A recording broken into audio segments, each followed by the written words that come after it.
Well, good evening, ladies and gentlemen. Thank you for being here. We're going to start Hosea chapter 1 this evening and get most of the way through it. We'll have some more things to clean up probably next week. But Hosea chapter 1, it's probably going to be during these years right here, 760 to 754 is where these events are going to take place as far as his marriage and the children being born. Again, this is, just kind of trying to figure out an estimate of when it takes place. On your notes, you can see the kings, the years the kings reign. Those kings are going to be listed here in chapter 1, verse 1. Uzziah, who reigned until 740, Jotham, Ahaz, and then Hezekiah, who reigned from 715 to 686, but began reigning with his father in 728 as a co-reign. So, and it also mentions Jeroboam, who reigned until 753. So if it begins in Jeroboam's reign, the shortest period would be 753 to 727. The last year of Jeroboam, the very first year of Hezekiah reigning with his father, that gives you, about a 25-year ministry. Or if you go ahead and realize that these names that are going to be prophetic about Israel's immediate future and distant future and far in the next generation and even throughout a long way through history, that it would be more effective if they were given before 753 when Jeroboam died. You're going to have to put about 5, 6, 7 years in front of his death and begin in 760. And again, we talked last week about 760 being a very important year. That's the year Nineveh got hit with their second plague. Jonah's going to get called. You've got the earthquake prophesied by Amos. You've got several things taking place in 760. So the longest his ministry would have taken place is 760 to 710. That gives you about 5 years in Hezekiah's sole reign while Hosea is living in Judah, which most likely he ended up. Beginning in 760, you've got a 50-year span. So somewhere in here is Hosea's ministry, and that's probably for sure just which one, how far you're going to expand it. This is an important date right here because this is the date that Jeroboam the second is going to die, 753, the fourth generation of the Jehu dynasty. His son, Zechariah, will become king and be executed in 752, ending the dynasty of Jehu. This is a direct fulfillment of the prophecies that began in 760. So this is immediate. I mean, we're talking months that this took place. Then in 733, Tiglath-Pileser is going to conquer the Jezreel Valley and the surrounding area, leaving Samaria kind of isolated. And then finally in 722, Shalmaneser, Tiglath-Pileser's son, Shalmaneser the fifth, and is going to have a 3-year siege, 725 to 722. And then he's going to die, and his brother Sargon, another son of Tiglath-Pileser, will finish up and conquer Samaria in 722. So these prophecies that are going to be given, probably 760 to 754, begin to be fulfilled immediately when Jeroboam II dies and his son is executed, ending the dynasty of Jehu. And then 20 years after Jeroboam II's reign or death, I mean, remember, this is a very prosperous time for Israel. Tiglath-Pileser is going to conquer the land, taking the Jezreel Valley, and then you go exactly 30 years after the end of the Jehu dynasty, Israel is going to be dispersed and is going to fall. Samaria will fall. So this is going to be the immediate prophecy being fulfilled, and then a long term if you want to add another generation. I'm going to read the chapter here in the NIV, chapter 1. Then we'll go through the verse by verse and take a look at it. Chapter 1, verse 1. The word of the Lord that came to Hosea, son of Beeri, during the reigns of Uzziah, Jotham, Ahaz, and Hezekiah, kings of Judah, and during the reign of Jeroboam, son of Jehoash, king of Israel. When the Lord began to speak through Hosea, the Lord said to him, "Go take to yourself an adulterous wife and children of unfaithfulness, because the land is guilty of the vilest adultery in departing from the Lord." So he married Gomer, daughter of Niblaim, And she conceived and bore him a son. Then the Lord said to Hosea, call him Jezreel, because I will soon punish the house of Jehu for the massacre at Jezreel, and I will put an end to the kingdom of Israel. In that day I will break Israel's bow in the valley of Jezreel. Verse 6, Gomer conceived again and gave birth to a daughter. Then the Lord said to Hosea, call her Lo-Rahumah, for I will no longer show love to the house of Israel, that I should at all forgive them. Yet I will show love to the house of Judah, and I will save them, not by bow or sword or battle, or by horses and horsemen, but by the Lord their God. After she had weaned Lo-Rahumah, Gomer had another son. Then the Lord said, call him Lo-Ami, for you are not my people, and I am not your God. Verse 10, yet the Israelites will be like the sand of the seashore, which cannot be measured or counted. In the place where was said to them, you are not my people, they'll be called sons of the living God.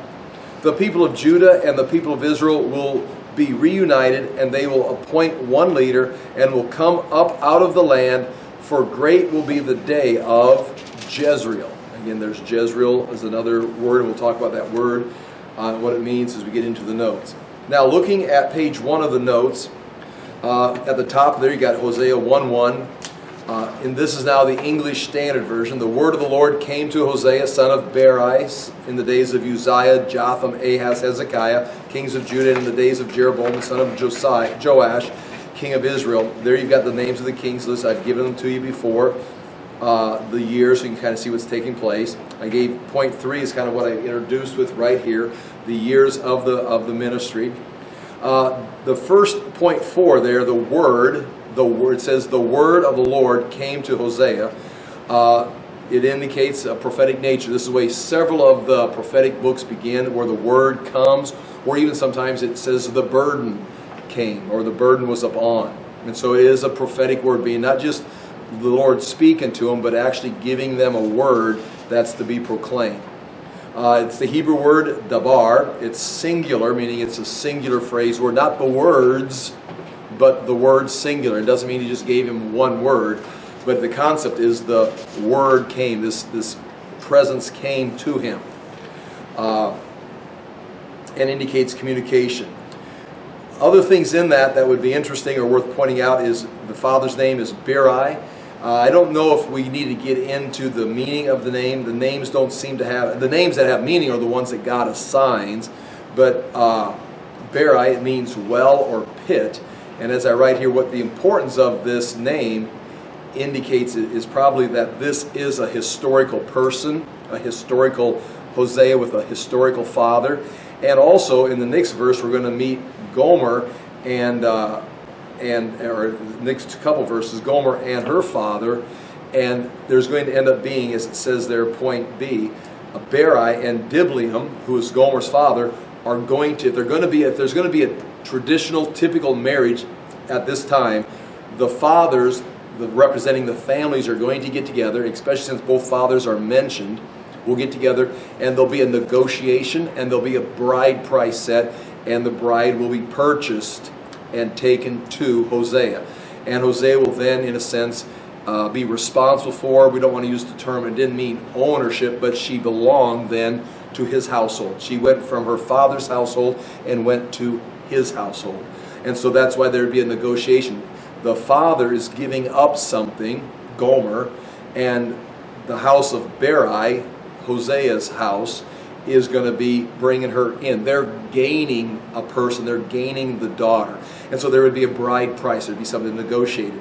And again, that's going to come up interesting in the conversation is, if we would pursue it, is what is the bride price? What's she worth? I mean, she apparently, as we talked about last week, she is got a reputation, a sexual misconduct coming into the marriage.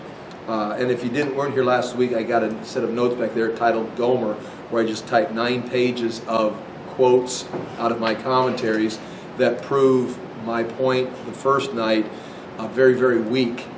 that, she became immoral, and makes a pretty strong statement that she was immoral. And again, when we talk about prostitute in our term in the Western world, we have someone that's kind of making a living going around. In the ancient world, it would have been quite different, and it doesn't necessarily mean the same thing, but it does mean as far as being immoral and being with many men. And again, there's the ideal of the temple worship, and there was temple worship where the women would have to go through being a temple prostitute for a period of time to be part of the culture.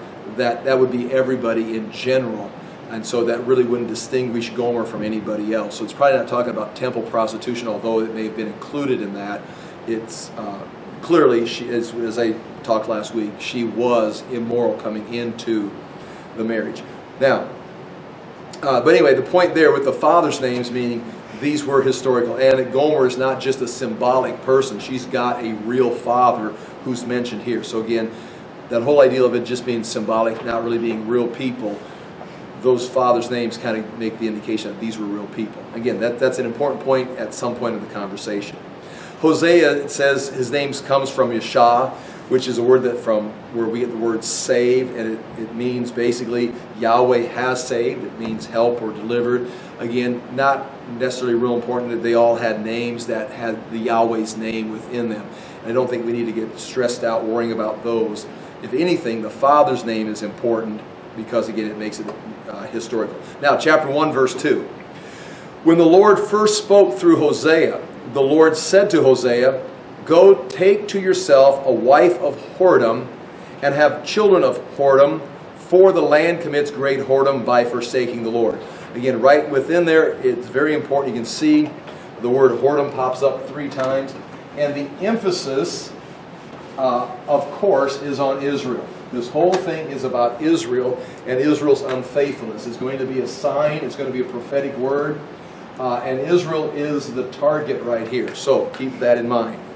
I write here that this would have been about 760, late in Jeroboam's reign. The first, where it says first spoke, means this was the Lord's first revelation to Hosea. When it says, when the Lord first spoke through Hosea, the first, it doesn't have like he's got this history of being a prophet, and then all of a sudden, like this is a message for him, like Isaiah was a prophet, and then the Lord would tell him to go do a certain thing or say a certain thing. Or Jeremiah was a prophet, but then was told to go out and take the clay jars and smash them. That it wasn't something that came along in his prophetic ministry. It says when the Lord first spoke, this was the beginning, the very first thing he told him to do. In other words, Hosea's ministry is focused on this one thing, unfaithfulness, and again, focused on Israel. So that's what that would refer to. And then point 3, go take for yourself, includes the common verb take, and you can see I've got it there, which is used to describe the act of getting a bride. So it's a very typical, very common, go take a wife. And that's, he went out and took a wife. Nothing's unusual about what he's doing except the wife is immoral. She's unfaithful. She's a wife of whoredom. There would have been a negotiation. I mentioned that. The bride would have been taken by the husband to be his. The word harlotry, number 4, you can see it right there, is zen-unim, and it pops up in that article about Gomer. And you can spend a lot of time talking about it, and we've spent a couple of weeks looking into that. The word harlotry, it refers to Gomer's sexual history. Now again, we do not know, was she a professional prostitute? Was she just a temple prostitute? Was she sleeping around? What is going on? It means, it refers to her sexual behavior. It was not appropriate. She was not faithful, waiting for her husband, nor is she going to be faithful with her husband. That's really the general idea. And we're going to end up, as we get into chapter 3, and I think we made it clear last week, though Gomer in chapter 1 is the same woman that is mentioned in chapter 3, otherwise the story really falls apart. She ends up in some kind of a prostitute situation where she's going to be purchased and brought back to Gomer. So anyway, the word harlotry right there means a sexual history that Gomer has, that she's not acting properly. She's being unfaithful. And again, point 5, I've mentioned this, the marriage is to bring attention to Israel's unfaithfulness. Israel's relationship with the Lord is the focus. Israel is unfaithful and disobedient to her husband, the Lord. Now, the thing that's going to come up tonight, because all these things we've kind of talked about, is this next phrase right here. Go take to yourself, that means go get a wife to yourself, a wife, typical. There would have been negotiations of whoredom, that's the unique part, who has got a sexual history of immorality, and have children of whoredom. Now this again, you can, just like we had a couple weeks ago, I made a point, and then you kind of talked about it. I did more research and found out I was, probably wrong. And and I agree that I was wrong, not probably, but you don't know for sure. But I'm admitting I'm switching sides. But this phrase right here, have children of whoredom. Now, again, one way of reading that is these children would not be Hosea. She's going to have these children coming into the marriage, which is possible. They're going to be either children that are going to be born to her because she's sleeping with other men, and they're not Hosea's children. The problem with that is when we get into this right here, it says, so he went, in chapter 1, verse 3, so he went and took Gomer, that he took her to be his wife, the daughter of Diblaim, and she conceived and bore him a son.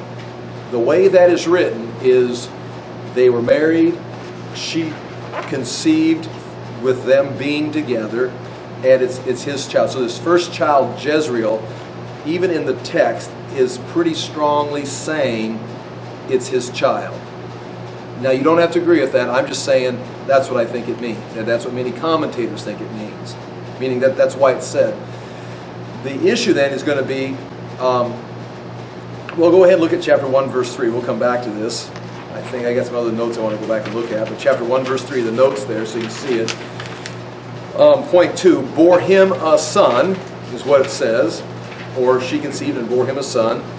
Indicates in the language, in the way it's written, that this was Hosea's son. He didn't just marry her, she slept around, she became pregnant, and then he's responsible now to take care of the child. She bore him a son. Indicates he was the father. This information is not included in the next two children. Now, so you've got Jezreel, you've got not loved, and you've got not my people. And again, you could get clever and try and say all the Hebrew names, Ami, or Lo, Ami. Lo, as you know, means not. But that's just for our sake right there, that kind of just disguises the word. Because they would not have heard a foreign word. They would have heard this child's name is not loved. Or no mercy. And that's probably better, no mercy. Or this one, not my people. That's what the child was called. And Jezreel is Jezreel. Now, in this situation, the description, it does not say she bore him a daughter and she bore him a second son. So that could mean these are children from someone else, because it doesn't say it specifically. Again, but allow me to say, that's not the way it's intended to be read, because she bore him a son, and then she conceived again, kind of picking up on the sense that these are Hosea's children, because she bore them. Now I was going to say, well, what does it mean, children of whoredom? And we'll talk about that in just a moment.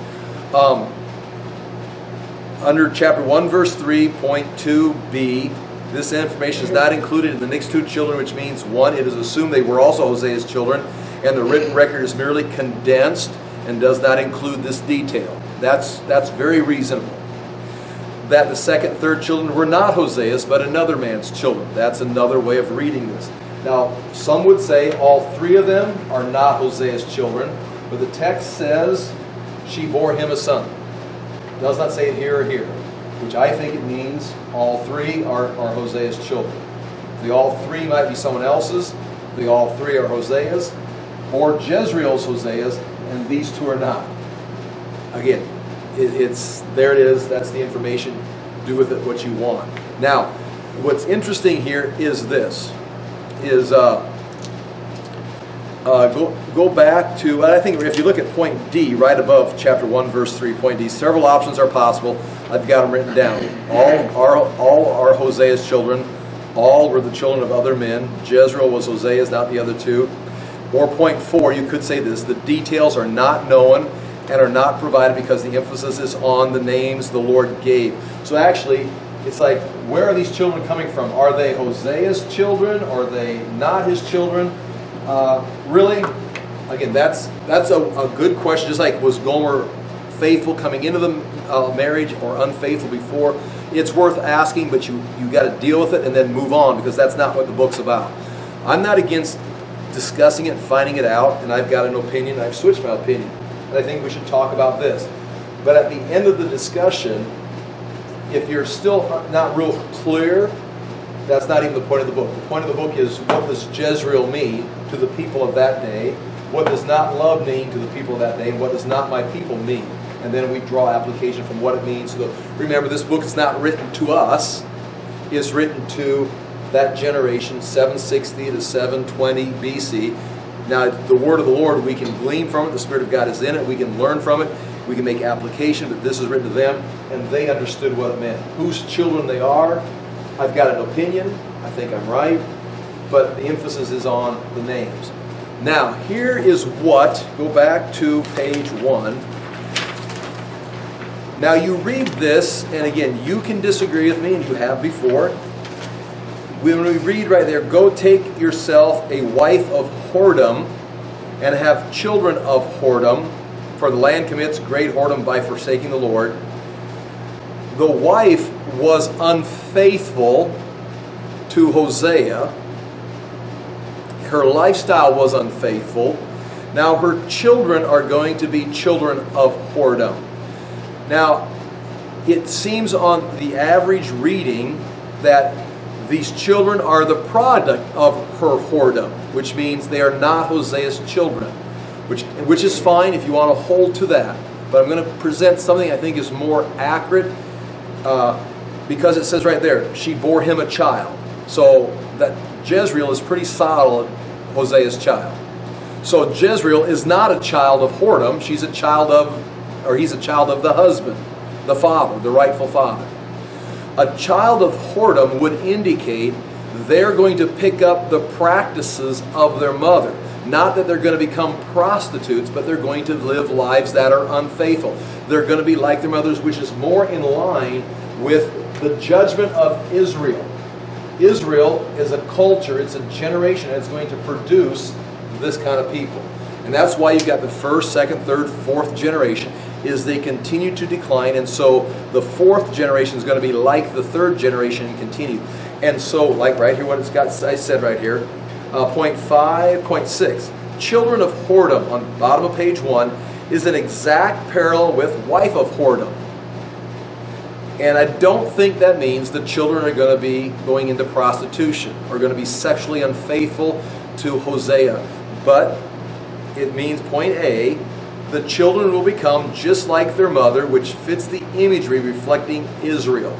Meaning the children, the people of Israel, are going to this place. They're going to just continue to produce this lifestyle. And like the Canaanites, they're going to get to a point where there's no recovery.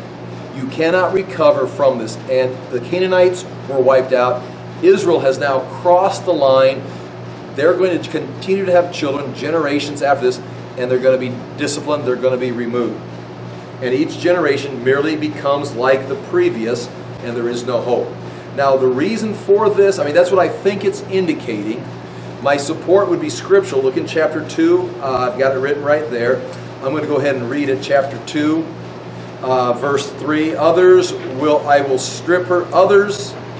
I will strip her naked and make her as bare as on the day she was born.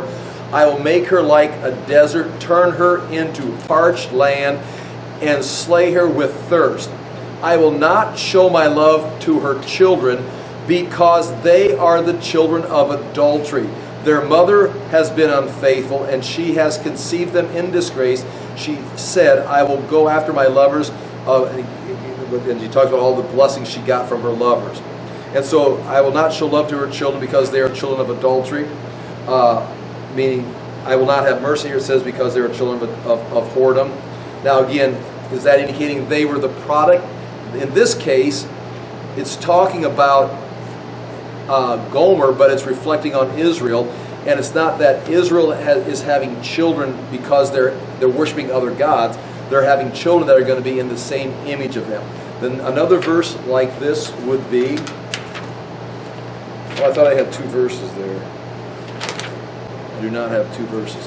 Now, that's just, that's, again, where this is going to come down. Again, you've got those choices. Whose sons or children are they? I think what they're doing, when they're called children of whoredom, they're going to be producing just like their mother, meaning there's no hope for these children because of their mother, just like there's no hope for the children of Israel or the children coming from Israel. That's why they are going to go through this series of 753. Jeroboam's going to die and his son's going to be executed. 733, the valley of Jezreel and the area is going to be taken over by Tiglath-Pileser. And 722, after 3 years of battle with Shalmaneser, Sargon, his son is going to, Tiglath-Pileser's sons are going to destroy Israel.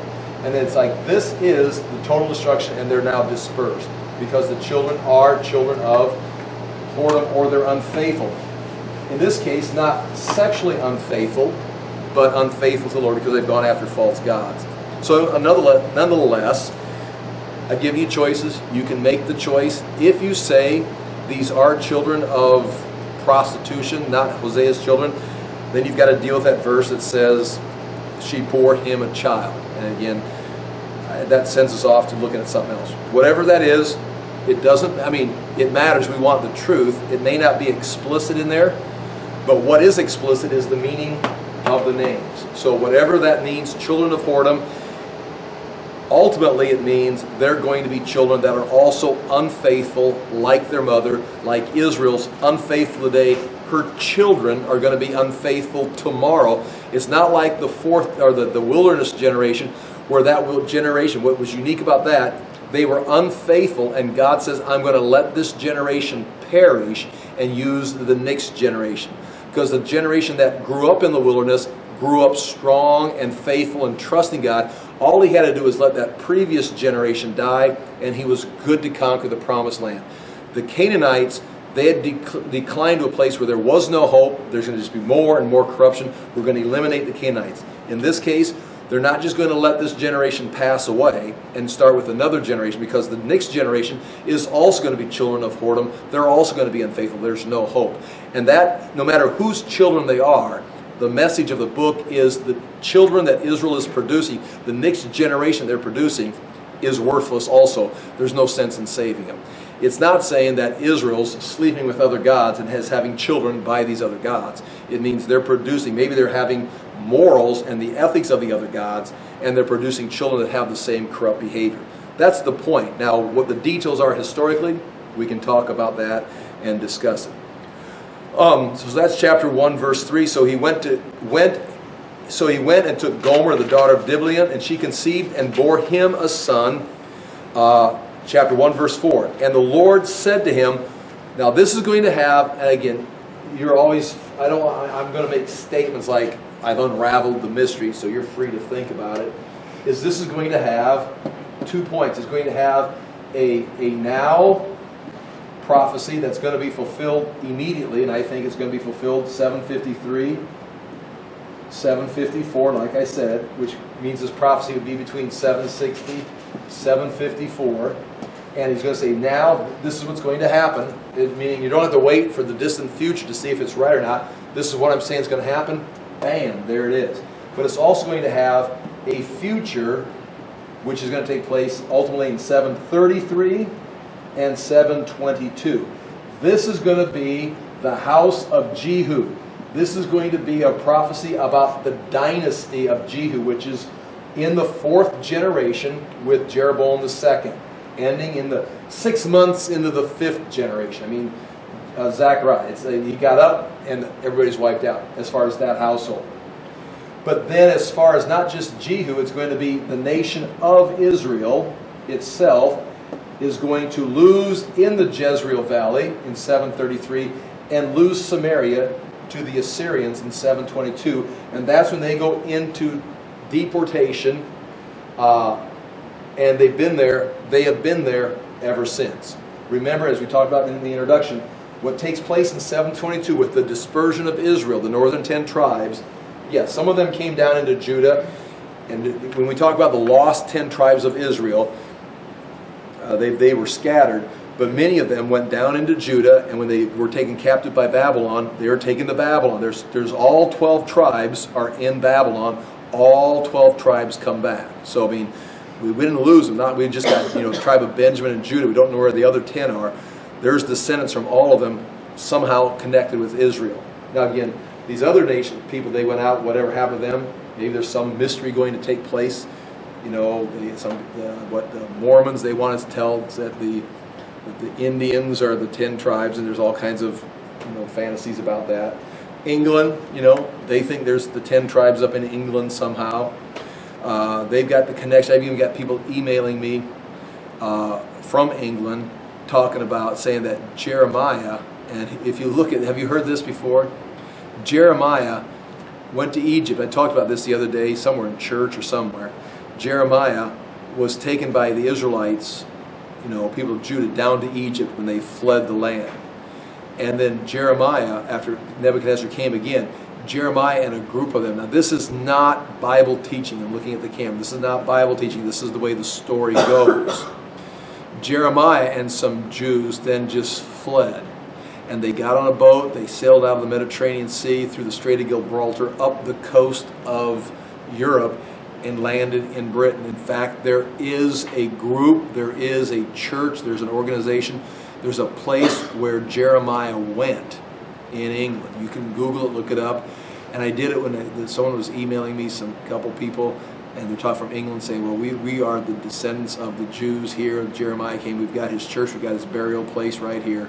And it's like, I've never heard that. Once again, the Bible doesn't tell you what happened to Jeremiah. It's like, well, the Bible says. The Bible says he goes to Egypt. It doesn't say he died. It's just what happened. He goes to Egypt, and then he just stops. So, yeah, there could be another chapter where he goes up to England. I don't think so. I've never heard. I can't study that. Of course, if you're living in England and you've got his grave, you've got his church, your relatives of the Jews, go for it. So, there's all kinds. We start talking about the lost 10 tribes of Israel. This all begins in 722, where they get dispersed, and then in 586 and 585 afterwards with Jeremiah coming out of Egypt. Where did these people go? There's all kinds of possibilities. Nonetheless, I think that would be an area, if you've got some free time to read or something, go ahead. It's better than reading the media or the news or some college, university propaganda, but it's about the same thing. It's pretty close to the same thing. It's like maybe false news from another generation. Nonetheless, here we go. Here goes the first son now. The first son, like I said, it's going to have a now and a future, and I'm going to try to explain it to you. It's not like rocket science, but here it is. And the Lord said to him, call his name Jezreel. And again, this is now we're into something that's important. We got, was Gomer, how immoral was she? What were the children? Are they someone else's kids? That's all worth talking about. But now this is the point of Gomer's child, Jezreel. Call him Jezreel, for in just a little while, and that might be important, I will punish the house of Jehu. Right here, Jehu, the house of Jehu, which you could say the dynasty of Jehu, is going to be punished. This is an important word. We'll look at this word, punished. Jehu. Now this is different. Jehu, the house of Jehu, doesn't refer to the nation of Israel. The house of David could refer to Judah because all the kings of Judah were of the house of David. It was a continuous lineage. The house of Jeroboam the first, his family was killed. And ultimately, the house of Omri replaced that, the dynasty, and that's where Ahab comes from. That dynasty, Omri and Ahab's dynasty, which also went about 4 generations, was overthrown by Jehu, a third dynasty that's now gone 4 generations. And his son, or Jeroboam, the second son, Zechariah, is going to be killed. Then you're going to have a series of assassinations of just scattered kings for the last 30 years. And so Jehu, when it mentions Jehu, it's talking about from Jehu to Jeroboam the second, and then his son who reigned for 6 months. It's not talking about the kings before. But the thing about Jezreel that we're going to see after this is Jezreel is read and sounds like, when you read it, it's got the appearance of Israel, and when you say it, it's got the pronouncement of Israel. So, and then we're going to see, this is going to go on beyond just the dynasty. It's going to be talking about the whole kingdom. Here it is. And the Lord said, call him Jezreel, for in just a little while I will punish the house of Jehu. Why? For the blood of Jezreel. Now understand, be careful with your text. I do not want to, read into this or take away. But remember, in the valley of the Jezreel Valley is going to be important in this. And understand, we'll draw a map of this in just a moment. But Jezreel Valley is also Armageddon. When we talk about Hey Megiddo, the hill of Megiddo, there's a city right on the edge of the valley of Jezreel called Jezreel, the city of Jezreel, named for the valley of Jezreel. That's where Ahab had his palace. Naboth had his vineyard. It's right by the valley. It's fertile. It's the breadbasket of Israel. And again, when you stand on Mount Carmel, you can look all the way across, and you can see the mountains. You can see the valley. You can see the Air Force strip out there in the valley. It's a big V, and there's the Israeli Air Force right there. And there's just field after field all the way over to the Jordan River. Even today, it's the breadbasket of Israel. It's where all the trade routes came through. It's where battles were fought. Napoleon fought there.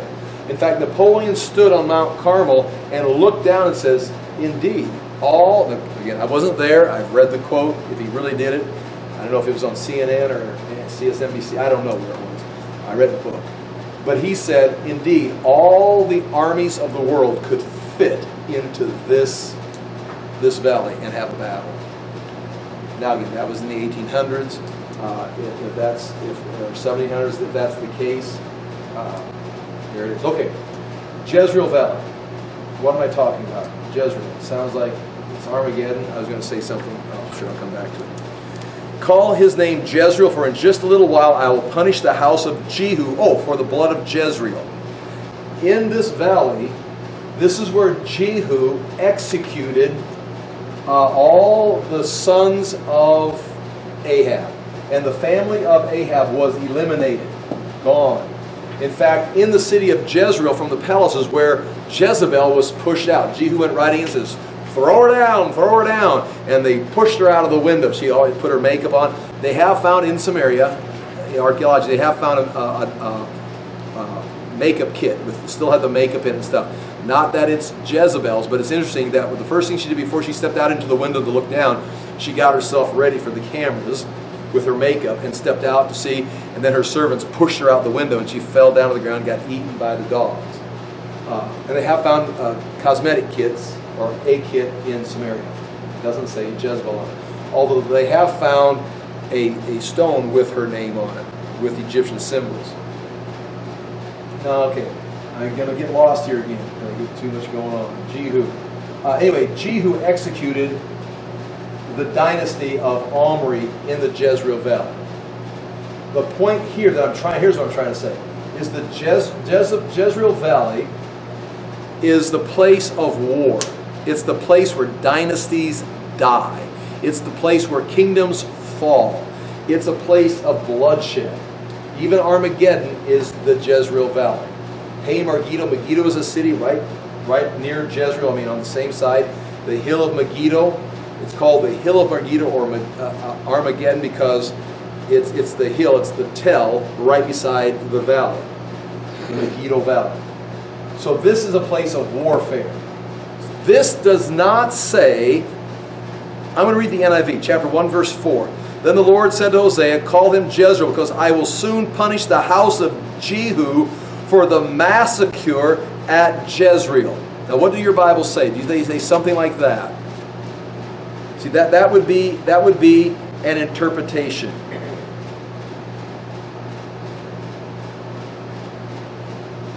You've got right there, I've got the Hebrew right there.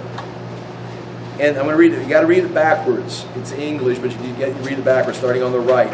And said Yahweh to him, call his name Jezreel, for yet in a little while, and I will avenge the bloodshed of Jezreel on the house of Jehu, and bring to an end the kingdom of the house of Israel. Now right there you can see two prophecies. I'm going to do something to Jehu, and I'm going to end the kingdom of Israel. That's your two prophecies. But notice what it says. I will avenge the bloodshed of Jezreel on the house of Jehu. Now the word avenge is so important. You can see it right there. The key up there is it's got the word or the letters U-P-A-Q-A-D-T-I.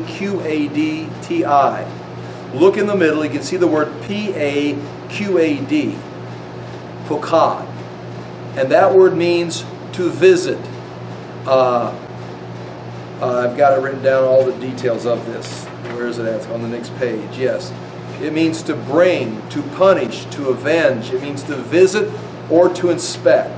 If you read Hope for America's Last Generation, or if you know this, in Exodus 34:7, there's a verse that uses that same thing. You can see on page 3 now. I'm on page 3, point 3 at the top. It says, bring or punish or avenge is the Hebrew phrase Pokad El, and literally means visit or inspect. So in other words, it gives the impression, let me ask you guys what I've got going back to this. In the NIV it says, and I will soon punish the house of Jehu for the massacre at Jezreel. It makes a clear distinction that the house of Jehu is going to be punished for some massacre that took place at Jezreel. That massacre, most obvious, is when Jehu executed the house of Ahab and wiped them all out. That is the simple reading. But that is a huge contradiction, I think, and you don't have to agree with me. But you would be this and all, and whoever this is coming against God's will for Jehu, because he says, do this. Then the prophets spoke about it and commended Jehu for doing it. They came up beside him and commended. God honored Jehu for doing it. He stood up and wiped out a wicked dynasty. Jehu did, scripturally, you can read it, did the right thing. Nowhere in the history books, the Kings or Chronicles, is Jehu says, you know what? You really should have done that. Now, progressive Christianity would have no trouble with this, because Jehu was acting in a very barbaric way, killing all those people. But as we progress as a society, we realize there's better ways of solving conflict than just wiping out an entire group of people. They should have, went to the negotiation table. They should have found somewhere where they could all live in peace. That's progressive Christianity. But in Jehu's day, it was always said, you did the right thing. He obeyed God. The prophets honored him. The writers of scriptures honored him. No one says, but then he got carried away. They all says, nice job, Jehu. And they went on, because Jehu did what to Ahab, what the Israelites did to the Canaanites, what God is going to do to the Israelites, what happened to the Babylonians did to Judah, what the Romans did to Israel, or Jerusalem. Jehu is commended. And so to say that in the text, even as the NIV, they're interpreting it for you. And they're leaving the impression, Jeroboam, finally the fourth generation, Jeroboam is going to get punished for what Jehu did. Now, even in the Hope for America's Last Generation, 1, 2, 3, 4 generations, the fourth generation, in fact, I've got it written right here. I've got Exodus 34:7. Are you ready? I don't think I've got, I don't have it written out here, but I've got the block written out here. It says, the Lord says in the Ten Commandments, in keeping mercy for thousands, forgiving iniquity and transgressions and sins, and clearing the guilty, and no by means visiting the iniquity of the fathers upon the sons and the children of the sons to the third and fourth generation. In other words, to the faithful, God is going to be forgiving for 1,000 generations. But to the rebellious, He is going to punish the sin of the rebellious generation to the third and fourth generation. Now, this is all in Hope for America's Last Generation. If he's going to punish the sins of the fathers through the third and fourth generation, that means if you make it to the fifth generation, he's no longer going to punish you. He's just going to be mad for like 4 generations. No, what it means is there's no fifth generation. Just like you see right here. Jeroboam was the 4th generation of the line of Jehu, and his son Zechariah, the 5th generation, was on the throne for 6 months, and he's gone. There will be no 5th generation because he's going to punish. And he's not going to not punish the 1st generation or the 2nd generation. As we look in Leviticus and Deuteronomy, he gives warnings and judgments to each generation. And he says, if you do not repent of your sin, then I will do this to you. And they'll do another punishment. And the punishments get more severe until finally, after 4 generations, no one's responding, no one can hear me. Okay, take them out. And he's going to visit the sin that began in the 1st generation will ultimately will wipe out the entire culture, the entire dynasty, the entire country by the 4th generation. 1, 2, 3. You can see it. You can see it in with the Israelites, the Canaanites. You can see it with the Israelites. You can see it here. Jehu is not being, or Jeroboam II is not being punished for Jehu's massacre. They are, in fact, right here's the same word. It's the first word on the bottom line. I turned my phone on. Okay, the bottom line of that text block on point 3, Exodus 34:7, you see that very first word on the bottom on the right side. P-O-Q-E-D. It means visiting the iniquity of the fathers upon the sons, and the children of the sons to the 3rd and 4th generation. You see that? That's the same word. Visiting. If you put it in context, it means I'm watching, I'm observing. You can read it in the book.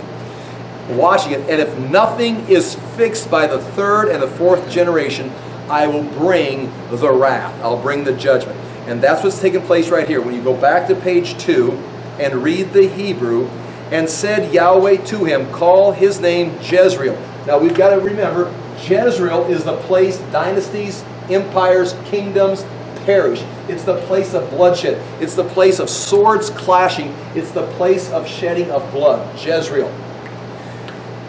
It's not referring to one situation. It's not referring to Jehu's one situation. It's referring to a place where God will always bring you to fall. It's where the armies come to die.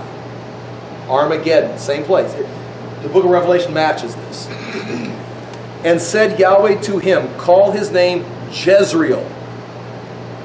For yet in a little while I will avenge, there's your word, I will visit, I will observe, I will avenge, I will punish. I've been watching. I will bring the bloodshed of Jezreel on the house of Jehu. In other words, Jehu's house is going to get the same fate as the household of Omri. It's going to get the same fate as those armies in the Battle of Armageddon. I'm going to bring the bloodshed to the house of Jezreel. It does, now again, you don't have to accept this. It is a oversimplification to just say, Jehu killed somebody in the Jezreel Valley. Now God's mad at Jehu 4 generations later, and now he's going to punish his great-great-grandchildren for what he did in the Valley of Jezreel. No, Jehu did the right thing, but in 1, 2, 3, 4 generations, we've got Amos coming and speaking to these people. We've got Hosea. We've got Micah. We've got Elijah and Elisha have already come through here, telling you these guys, stop the madness, and they haven't stopped, and now Hosea is here to say, tell them, name him Jezreel, because the bloodshed of Jezreel is coming to your house next, and it's going to happen very soon.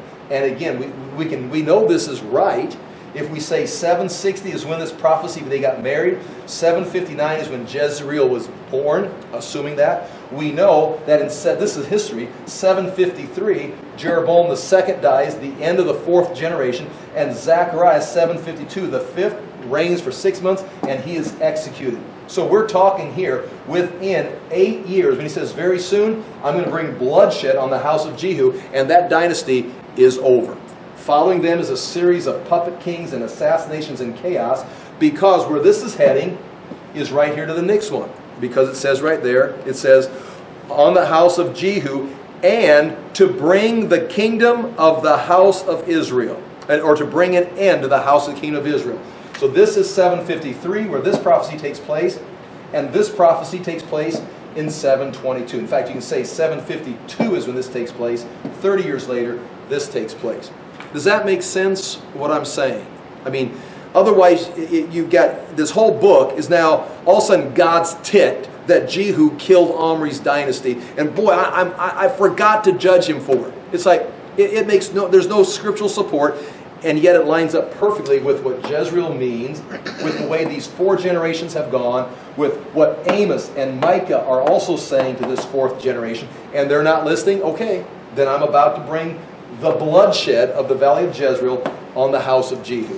And that takes place in the sense that his son is killed, Jeroboam's son is killed, and in 733, the Assyrians, the Tiglath-Pilesers, they take the Jezreel Valley and slaughter Israel, reducing them to Samaria. Okay, that's what we've got there. If you go to bottom of page 2, now this I said this was important, because the bottom of page 2, I've got those generations written down right there, 1st, 2nd, 3rd. See Jehu, Jehoaz, Joash, Jeroboam II, and then Zechariah, 6 months. The word Jezreel, it means God sows. So the word Jezreel, its own word meaning, it means the Lord sow, or God sow, God sows. That's why it's called the Fertile Valley. We talk about how fertile it was. Omri had a palace there. Naboth had a vineyard in the area.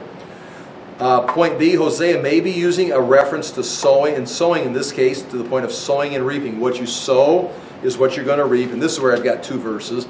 Hosea 8:7, later on in the book, he's going to say, where they sow the wind, but they reap the whirlwind. So right here, because this is going to, God sows. So there is a theme of sowing. And don't lose this. There is a theme of sowing just in the meaning of the word, which means God sows. Hosea is going to mention sowing at least 2 times. Hosea 8:7, where they sow the wind, but they reap the whirlwind. Meaning you sow vanity, but that vanity, it's like vain philosophies, empty thoughts, worldly religions. They're innocent, they're empty, there's their vanity, but they're going to create a whirlwind of destruction in your culture. You sow to vanity, you're going to reap the whirlwind. It's kind of like our culture. You sow to all these humanistic ideas, they're empty, there's nothing there, it's not even real. But the thing is, that non-real world turns into a spiritual whirlwind that wipes you out. That's with Hosea 8:7. Hosea 10:12, the people of Israel are encouraged to sow righteousness and reap steadfast love. In other words, if they will walk in the righteousness that the Lord requires, they will reap that covenant love. You sow righteousness, you'll reap love. Now, so I don't forget, I want to look at chapter 1. We can look in the NIV or whatever text you got. It's also on the last pages here. It says, remember in verse 10, yet the Israelites will be like the sand on the seashore, which cannot be measured or counted. Meaning now we're talking about their restoration. After this happens in 753 or 52, this happens in 722, then there's a long period of dispersion. Yet there's a day coming, and yet these verses are yet future. Verse 10, 11, those have not happened yet. There's going to be a restoration. In the place where it was said to them, you are not my people, they'll be called the sons of the living God.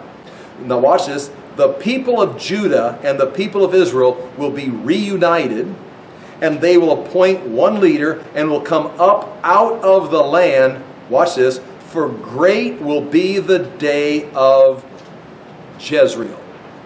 Now we've already mentioned Jezreel already in 2 senses. The bloodbath, the place that blood is shed, and the place of sowing. When they come back, great will be Jezreel, or great will be the day of Jezreel. This is the day of Jezreel. It's the day that God is going to sow, to plant His kingdom. It may also refer to the day that the Lord slaughters. This may be a reference to Armageddon, where the enemies are slaughtered, but also it's going to be a great day of sowing Israel. Israel is planted back in the land. The enemies are slaughtered. Israel is sown back in the land. And that's how this chapter ends. So Jezreel's a huge word right here. And again, that's what we've got on that. And chapter 1, verse 5. What we just read in chapter 1, verse 4. I'm going to read chapter 1, verse 4 again. Then I'm going to read chapter 1, verse 5. And again, remember there's 2 parts of this. The fall of the household of Jehu's in the death of Jeroboam and his son Zechariah, but also the fall of Israel. Chapter 1, verse 4. And the Lord said to him, call his name Jezreel, for in just a little while I will punish the house of Jehu for the blood of Jezreel. And I will put an end to the kingdom of the house of Israel. And continues in chapter 1, verse 5. And on that day, when he puts an end to the house of Israel, and on that day I will break the bow of Israel in the valley of Jezreel. And that would be when Tiglath-Pileser comes in 753, and the bow, the army, the military, all the might of Israel is broken. And again, it's the phrase bow, a broken bow, it means battle defeat. You've been defeated on the battlefield. And so in 753 is when Jeroboam dies, and his son is executed within 6 months, fulfilling the first part. In 733, 20 years later, Israel's bow is broken. In 753, Jehu is eliminated. In 733, Israel's bow is broken. One, Jezreel's bloodshed is being visited on Jehu. The other, in the valley of Jezreel Valley, Israel's bow will be broken. So that's how chapter 1, verse 5 ends, with the fulfillment of that son named Jezreel. The dynasty is going to end. Israel's going to lose military, referring to Jezreel in the valley there. And now, we'll pick this up next week, chapter 1, verse 8. Chapter 1, verse 6.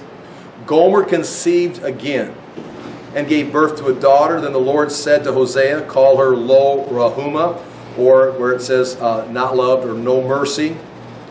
For I will no longer show love to the house of Israel. And that's where this is all going to lead, right down into here. And then again, after she had weaned Lo Rahuma, Gomer had another son, second son. The Lord says, call him Lo Ami, or not my people. For you are not my people. In other words, I've rejected you after this fourth generation. You're going to destruction. But yet there's a promise. That's not a violation of the covenant with Abraham, the Abrahamic covenant, because yet the Israelites are going to come back and be like the sand of the seashore, just like I promised Abraham. I'm going to bring them back together. There's going to be one ruler. I'm going to sow them back in the land in that great day of Jezreel, which again may refer to the destruction of the nations. And that's where this ends up. So that we got to pick up chapter 1 and finish that next week. Chapter 2 is going to be talking, almost like double talk. It's going to be like Hosea talking about his wife, Gomer, but at the same time he's talking about Israel. It's like Gomer talking about his wife as the Lord, as Yahweh, talks about Israel. It's going to be very hard to distinguish. And Israel's going to go astray, and apparently Gomer's going to have gone astray, maybe even getting off into prostitution. And chapter 3 is where the Lord said to me, go show yourself your love to your wife. Hosea's going to go get Gomer, just like the Lord is going to go back and restore Israel in the distant future. Okay, thoughts, questions? Again, points of contention would be the children, whose sons and daughters are they? And also this right here, Jezreel. I think it's pretty clear. Again, point of contention is Jehu's family being punished for what Jehu did in destroying Ahab's family? You can say yes. I say no. I think Jezreel is not a reference to what Jehu did in the valley of Jezreel, but a location of bloodbath, and it's going to be visited, this place of judgment will be visited on Jehu. Thoughts, questions? Yes, sir. Well, the footnotes in my Bible would say that is the case, that Jehu's being punished for going too far when he killed off the people, the bloodshed of King Ahab. And he did kill one of the king of Judah also, was because the king of Judah had gone up and sided with Ahab's sons, and so some would say that Jehu, the other king, the king of Judah, got caught in the crossfire because he's in the wrong place, wrong time, siding with the wrong. He got caught in some kind of Ukrainian conspiracy or something. He got shot in crossfires. But yeah, so, and again, that's, anybody else? I mean, that is a point. I mean, again, it's history. It's already happened. I mean, this has already happened. And so, whatever our interpretation is, the thing is, what I'm saying is it fits in with what happens in the Jezreel Valley. It happens with that 4 generations, and it matches up with Armageddon, especially at the end of the chapter. It talks about Jezreel again at the end of the chapter. It's like there's a day coming where Jezreel's going to take place again, which will include bloodshed and sowing. So. I liked your explanation. I think it goes along with God's character, so it makes more sense. And you can see it, like, especially when you go to the Ten Commandments, you go through all the patterns, you go to the Canaanites. I mean, otherwise, like, I've got some books and I'm trying to decide how I'm going to approach it for the apologetic class. One of them is the book is, again, Tyler saw the title. We talk about God on and off in the title. He's got questions and we talk. But the title of the book is God a Monster? And it's meaning when he wipes out the Canaanites, when he does these things, these horrific things, of course, he's not. But if you don't understand this, and God is just wiping out the Canaanites, he's just wiping out these people's, entire races of people. It's like, why? What's God? It's like, it makes God, if you don't understand it, it makes God look ridiculous. But if you understand this, I mean, and the children are all corrupt, it's like, it explains the flood. I mean, God had to wipe out. It's like, well, he hates everybody. If I don't save this, there's going to be no Savior. I've got to save what I can. So, I mean, God himself is in the battle against the spiritual forces of heavenly, and they're manifesting in the nature of people. And so, God's not a monster. It's actually out of grace, is sparing humanity from. Just imagine if the days of Noah had not been cut short. Where would we even be here today? What would the earth be like? And cultures, which is, again, you look at make the application for our culture. It's like, where are we at? Where are we at in this whole thing? And how bad is it going to be? I mean, it looks like we're not in a physical civil war, but I mean, there's a civil war going on in our culture, and is another election going to resolve everything? Yeah, okay, well, we had a new election, everything's back to normal. It's like, I think we're just cranking this thing up tighter and tighter and tighter, and it's going to blow a spring. So, which is, again, yes, Marilyn. Some of the commentaries I read, just since this study, the term divorce is used as what Hosea did. Right. But then in chapter 3, he takes her back again. And I've always thought that it was more separation. Right. He set her aside, like God did with Israel. He just set Israel aside. He never divorced Israel. Because if he had been divorced, to go back and remarry her would have been disobedient to the Right. Yeah. It says in the law, if you divorce your wife, she marries somebody else, you can't bring her back. I've always thought he just set her aside. He never divorced her. I mean, I don't. That's kind of a detail. And I think that's, and if he set her aside, or if she just left. No, I mean, again, God set Israel aside. I mean, that's very clear. God set Israel aside, and he'll bring her back. But in Hosea's case, it's not required necessarily in the illustration for him to set her aside and say, okay, I'll bring you back. Because he goes off and gets her. Meaning she appears to be the unfaithful one that left. Because he married her knowing, I mean, if we agree that she was immoral to start with, it's like, well, I didn't know you were, I knew. I mean, that's why the bride price was probably, fairly reasonable. It's a 2 for 1 day. It's like, because the father couldn't probably ask very much. And so Hosea knew what he was getting into, and if he sees it manifest, why would he divorce her, set her aside? I don't think Hosea divorces Gomer. I think she leaves, and because he loved her, he goes off and gets her. And I don't think he's just, again, you can judge this, I don't think he's just acting. I don't think he's his prophet. It's like, well, I'm supposed to marry you, I marry you. And he just goes through the motions. I mean, it's going to say, chapter 3, he loved her. He goes because I think he is, again, you can judge me and disagree, but I don't think he's just acting out the part. Sometimes the prophets acted out the part, like when Ezekiel's laying on his side for 300 some days, not facing the little model of Jerusalem he built. He's acting out a part. But I think Hosea this is his family. And so I think he actually loved, that's why he goes off and gets her. So these are things, keep thinking about it. I mean, again, it's what makes it fun, makes you study. It made me write a 9-page paper on Gomer, was because I asked questions last time. If I just would have kept my mouth shut, I could have had a nice Thanksgiving break. I don't know. Okay, I'll pray and you're free to go. Thank you for coming. Father, we do thank you again for your word. We thank you for the truth that you presented. We ask that we would handle it diligently. We ask that the Spirit would bring it to light, that we may make application in our own lives. And Father, we do pray for our nation. We pray for our churches. We pray for our families, that we may see revival in our time, and that you may, again, show mercy to us, that we may be a light to the nations. In Jesus' name we pray. Amen. Thank you for your time.